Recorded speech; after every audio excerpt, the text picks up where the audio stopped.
The laughter came first. Before the snow, before the wind shifted, before anyone in the valley understood what she was actually doing out there on that bare patch of frozen ground. The laughter came first and traveled farther than she did. They called it the bird's nest, the pile, the hump. A few of the older men in the diner near the highway turnoff called it something cruder when their coffee got cold, and one of them, a retired contractor with thick knuckles and a louder opinion than most, said out loud that the woman bending green saplings on the ridge had finally lost whatever sense she'd been holding on to since her husband passed. He said it like a verdict. The waitress refilled his cup without looking up. The other men chuckled the way men chuckle when they want a cruelty to sound like concern. Her name was Maren Holloway, 51 years old, 5'4" in winter boots, a widow for 19 months. And on the afternoon they started laughing about her in town. She was 3 miles up the back road, kneeling in half-frozen mud, lashing a willow rib to a hazel rib with wet sisal twine, her breath fogging in slow, controlled puffs, because she had learned, somewhere along the way, that panicked breathing wastes more heat than cold air steals. The neighbors had opinions. Most of them she didn't hear. A few she did. The man who owned the parcel adjacent to hers, a hobby rancher named Doyle who liked to lean on fences and deliver speeches no one had asked for, told her flat out that her plan was idiotic. Those were his words. Idiotic. He said a greenwood dome wouldn't hold a roof, that mud plaster wasn't insulation, that she'd freeze inside her own science project by the second hard freeze, and that when the search party came up the access road in March, they'd find her curled up like a question mark in a hut that had collapsed on top of her. He said this in front of his teenage son, who looked at his boots the entire time. Maren thanked him for his concern in a voice so level it embarrassed him later, though he would never admit it. What the men in the diner didn't know, and what Doyle in particular refused to consider, was that Maren had spent 26 years as a ceramics conservator at a regional museum before the funding cuts. She understood clay.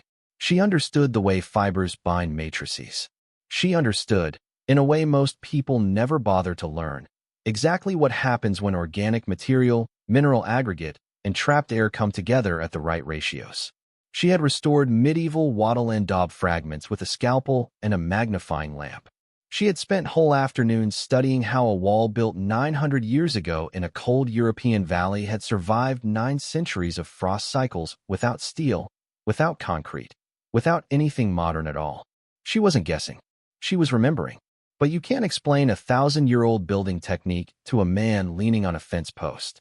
So she didn't try. She just kept bending the saplings. The land she was working on was hers.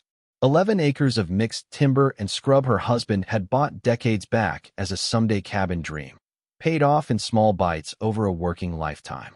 After the medical bills, the insurance gaps, the slow legal grind that followed his death, the land was nearly all she had left that didn't have someone else's name written on it.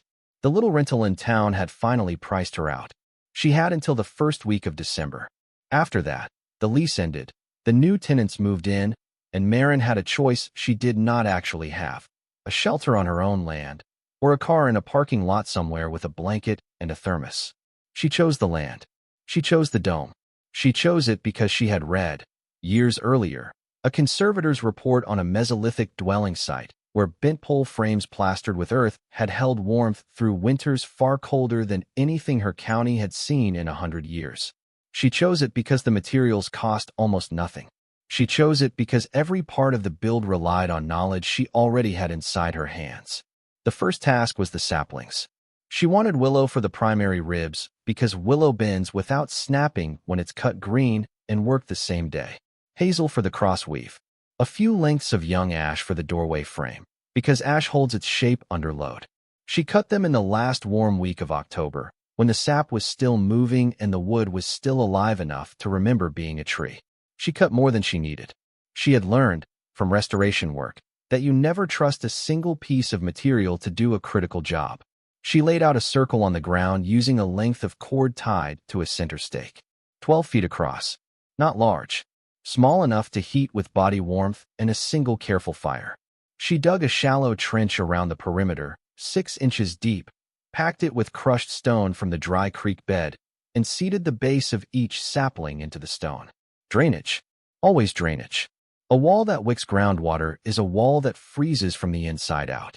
Then she began the bending. This was the part the neighbors watched and laughed about. A small woman in a brown canvas coat, walking a green pole in a slow arc, pulling its tip across the circle, anchoring it to the opposite trench. Then another. Then another. 24 ribs, each one bent into a curve that met its opposite at the apex. She lashed the intersections with wet rawhide cord that would shrink as it dried and lock the joints tighter than any screw. Over the ribs, she wove the hazel horizontally, in 3 bands, weaving over until the whole frame began to look less like a pile of sticks and more like an upturned basket large enough to stand inside. Doyle came by on the 3rd day to laugh at it openly. He brought his son again, and a thermos of coffee he did not offer to share. He stood at the edge of her clearing and said, loud enough for her to hear, that the first wind out of the northwest would flatten the whole thing. Marin was inside the frame at that moment, tying a clove hitch around a stubborn joint, and she did not stop working. She just said, without turning, that the structure was a compression dome, that the wind load actually pressed the ribs more firmly into the trench, and that the shape had been used in the northern latitudes for roughly 6,000 years. She said it the way a librarian recites a call number. Doyle stared at the back of her head for a long moment, then walked off without finishing his sentence. His son lingered. The boy was maybe 16. He washed her hands. He didn't say anything. But the next morning Marin found a small bundle on the edge of her tarp, a coil of better twine, a pair of wool gloves with the price tag still on them, and no note. She put the gloves on and kept working. The plaster was the part nobody understood. She mixed it in 3 layers, each with a different purpose, and this was where her museum years quietly took over. The first coat, the one that went directly onto the woven frame, was a slurry of clay subsoil dug from the cut bank below her property, blended with chopped straw at roughly 1 part straw to 3 parts clay by volume, with enough water to make it cling without slumping. The straw was the tinsel skeleton. Clay alone cracks as it dries. Straw alone has no body. Together they behave like reinforced concrete at a fraction of the weight, and they have done so since before writing existed. She pressed this first coat into the weave by hand, working it through the gaps so it keyed onto both sides of the hazel lattice. That mechanical lock was everything. A plaster that only sits on the surface will flake off in the first freeze-thaw cycle. A plaster that grips through the wall becomes part of the wall. The second coat, applied 2 days later when the first had set but not fully cured, was denser. More clay, less straw, and a measured addition of fine sand to control shrinkage. She troweled it on with a flat piece of cedar she had shaped herself, smoothing the curves of the dome, filling the texture of the first layer, building thickness. By the time she finished the second coat, the wall was nearly 4 inches thick at the base and tapered to about 2.5 near the crown. The third coat was the one she had been thinking about for weeks. A lime wash, thinned with skim milk for the casein, brushed on in 3 passes over 2 days. Lime hardens slowly by absorbing carbon dioxide out of the air. It becomes, over time, a kind of soft stone. It sheds water. It resists frost. It was the same finish that medieval builders had used on the walls she had spent decades preserving, and she trusted it the way a sailor trusts a compass. While she worked on the outside, she also worked on the inside. The floor was the second secret. She dug down 12 inches inside the dome, set a bed of dry stone, then a layer of birch bark sheets she had collected and dried, then a thick pad of dry leaves compacted under a final layer of pounded earth mixed with more clay. For layers, each one a thermal break. The birch bark in particular was something most people would have overlooked, but Marin knew from old conservation literature that birch bark resists moisture transmission almost as well as modern vapor barriers, and unlike plastic, it doesn't trap condensation against itself. In the center of the floor, she dug a small fire pit, lined it with river stones, and built a low stone bench around the inside curve of the wall, packed with more earth. The bench was not for sitting. It was a heat sink. A small fire in the pit would warm the stones over the course of an evening, and the stones would release that heat back into the dome for hours after the flames died. The same principle, she would later say to the one person who eventually asked her, that power's a Roman hypocaust. Just smaller. Just quieter. Just hers. She finished the smoke vent at the apex with a clay collar and a pivoting wooden flap she could open or close with a stick from inside. She hung an inner door of layered wool blankets on a wooden frame, with a second outer door of canvas stretched over the ash doorway. 2 doors. An airlock. Cold air falls. If you give it somewhere to fall before it reaches you, it never reaches you. By the 3rd week of November, the dome was finished. It did not look impressive. It looked, frankly, like a small earthen mound on a patch of cleared ground, pale from the lime wash, smooth where her hands had smoothed it, rough where her hands had run out of daylight. A passerby would not have understood what they were looking at. A passerby, in fact, did not. The first hard cold came on a Tuesday. Not a blizzard. Just a clean, knife-edged front that dropped the night temperature to 9 degrees Fahrenheit and held it there until dawn. Maren slept inside the dome for the first time that night. She built a small fire of split oak, no bigger than a dinner plate, let it burn down to coals while she ate a bowl of soup, then banked the coals against the stone heat sink and closed the vent halfway. She wrapped herself in 2 wool blankets on a low pallet she had built against the bench, and she slept. She woke at 4 in the morning out of habit, not cold. The interior of the dome, measured against a small dial thermometer she had hung from a rib, read 46 degrees. Outside, in the same hour, the thermometer on the porch of Doyle's house across the ridge read 7. A 39-degree differential from a structure that had cost her, in total, less than $90 in materials, most of it spent on twine, lime, and the canvas for the outer door. She wrote the numbers down in a small notebook. She had been a conservator for too long not to keep a log. Word started to move, the way word moves in small valleys. Doyle's son told a friend. The friend told his mother. The mother mentioned it. At the post office, a man who delivered propane heard about it on his route and drove the long way past her access road just to see the strange pale dome from the road. He didn't stop. He just looked. The diner men kept laughing, but the laughter had a thinner edge now. One of them, the retired contractor, said the real test would come with the first big storm. He said it the way a person says a thing they want to be true. Maren, who never went into the diner, did not hear him. But she knew, the way anyone who lives close to weather knows, that a real storm was coming. The pressure had been dropping for 2 days. The crows had gone quiet. The dogs in the valley had been restless since Sunday. The storm arrived on a Thursday night in the 2nd week of December. The forecast called it a generational event. 60-mile-an-hour gusts, 18 to 24 inches of snow. Wind chills projected to reach 42 below zero in exposed terrain. The county issued a shelter-in-place order at 4 in the afternoon. Power lines were already down by 6. By 8, the highway was closed in both directions. Maren had spent the day preparing. She brought in enough split oak to last 3 nights at her usual burn rate, plus a reserve. She filled 2 5-gallon jugs with water from the creek and set them inside, near the bench, where the stored heat of the stones would keep them from freezing.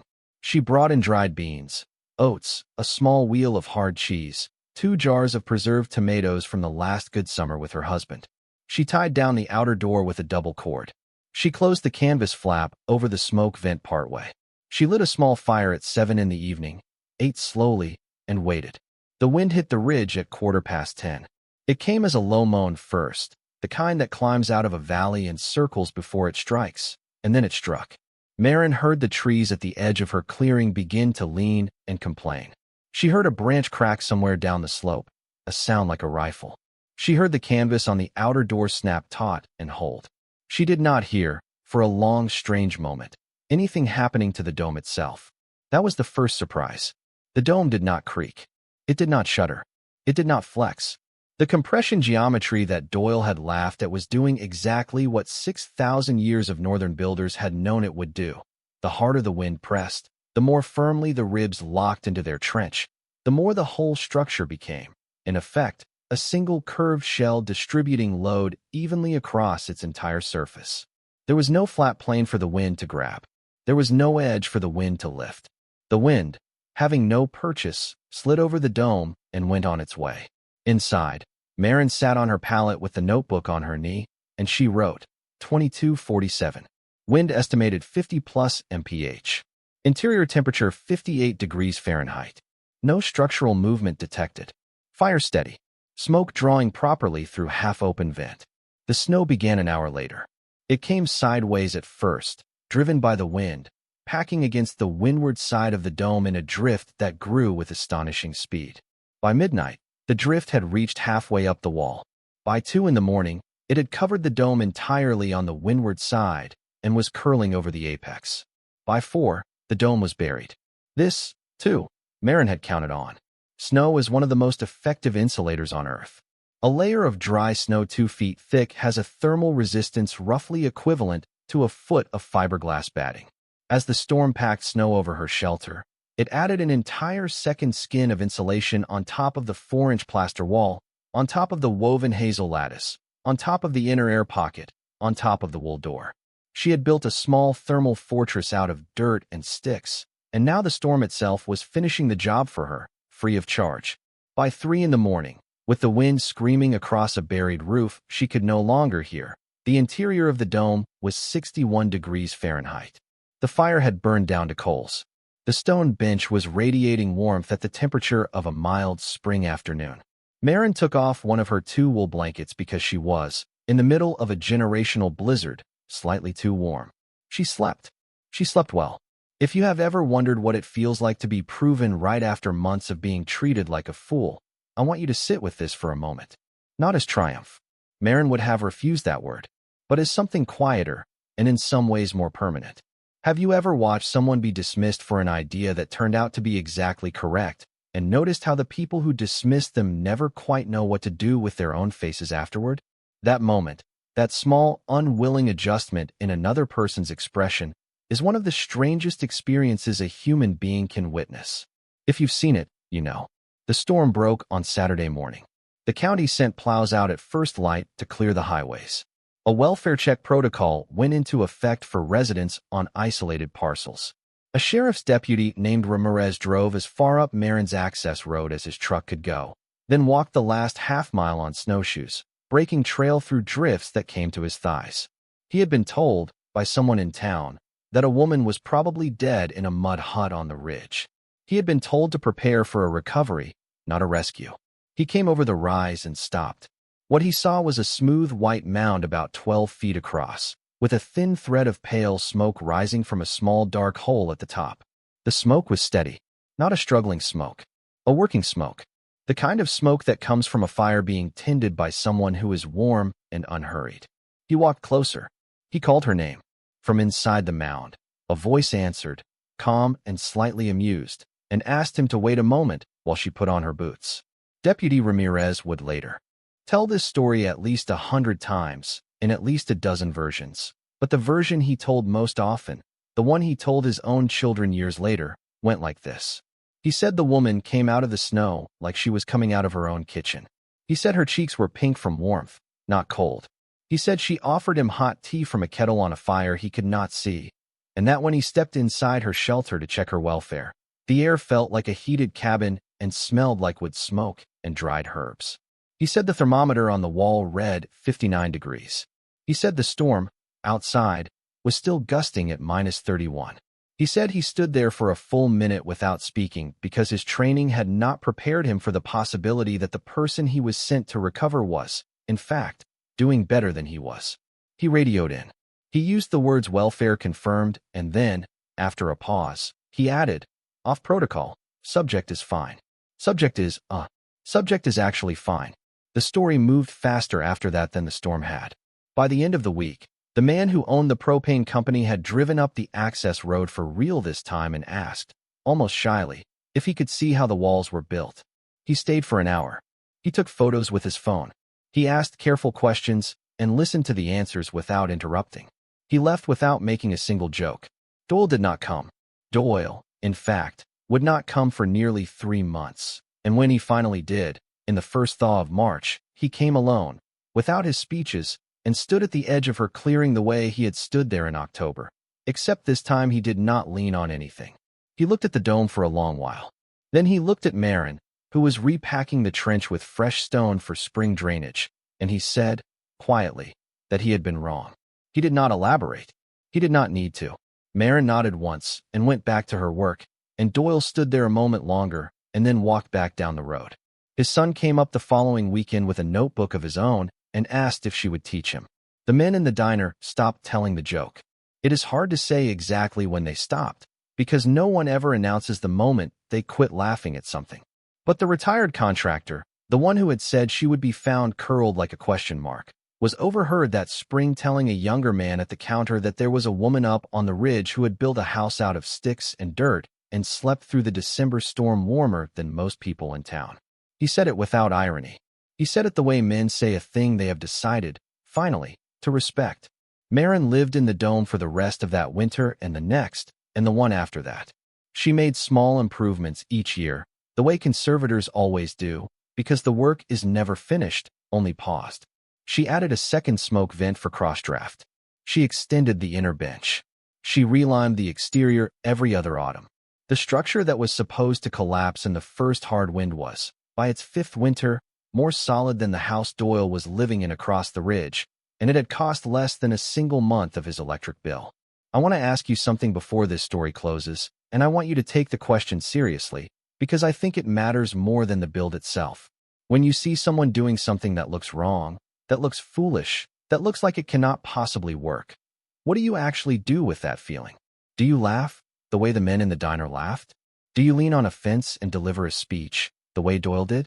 Or do you do the harder thing, the rarer thing, and ask yourself whether the person in front of you might simply know something you do not?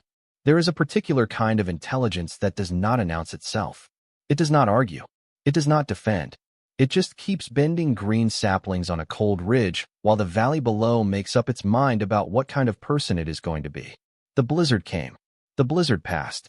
And on a small pale dome under a banked drift of snow, the wind found nothing to grab and went somewhere else to do its damage. Inside, a woman who had been called many things by many people that autumn slept warm under a single wool blanket, with a fire of coals at her feet and 900 years of quiet knowledge built into the walls around her. The valley remembered. The diner went quiet. And the dome, smooth and small and entirely unbothered, stood exactly where she had said it would stand, exactly the way she had said it would stand, for as long as anyone cared to look.